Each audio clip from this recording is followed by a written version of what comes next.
we only really suffer with thoughts and feeling when we make a self out of them.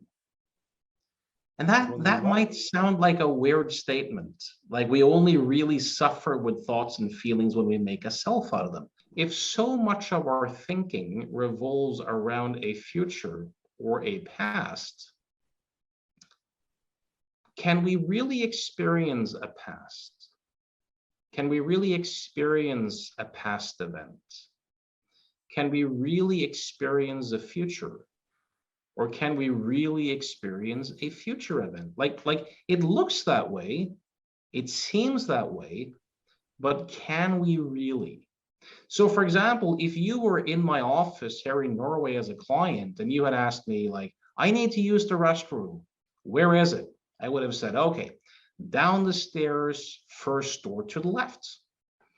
And if you had been willing to do that experiment, meaning walk downstairs, first door to the left, you would find it because there it is.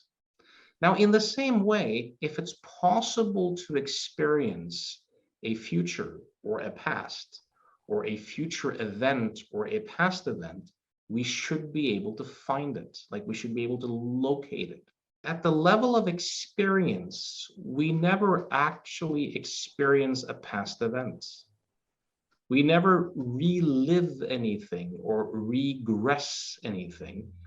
Like at the level of experience, what we call the future and past are thoughts occurring at this very moment. You can't really think about something. You could only have the thought, right? So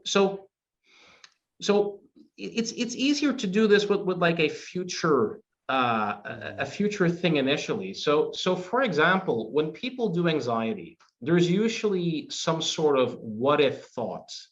Here's an analogy. So let's say that you have a nightmare. Mm-hmm. You have a nightmare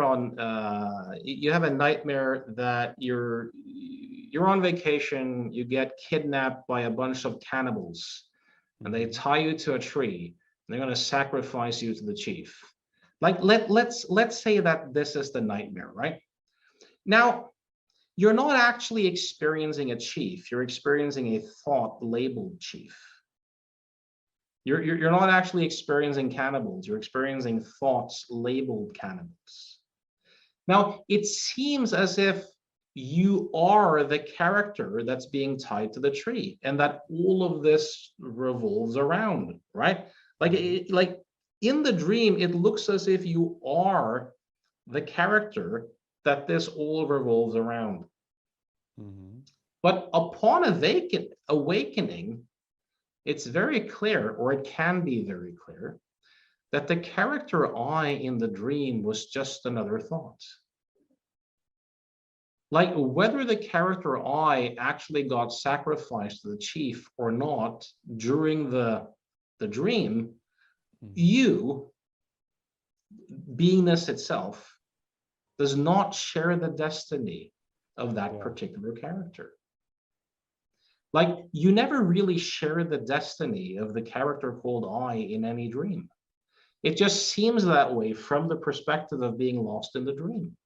So for example, if I had two threads at a distance, you know, one red thread and one white thread, and I intertwine them really tightly, it could look like I had a big fat pink thread. And you might go, who cares, right? But if you got curious and you came closer and you started to play with it, it's not so much that pink would disappear. It's more that you would notice that pink was never actually there. Pink was an illusion. The red thread and the white thread were kind of the reality behind the illusion. Now, of course, color itself is kind of illusory, but I don't usually push it that far with a client.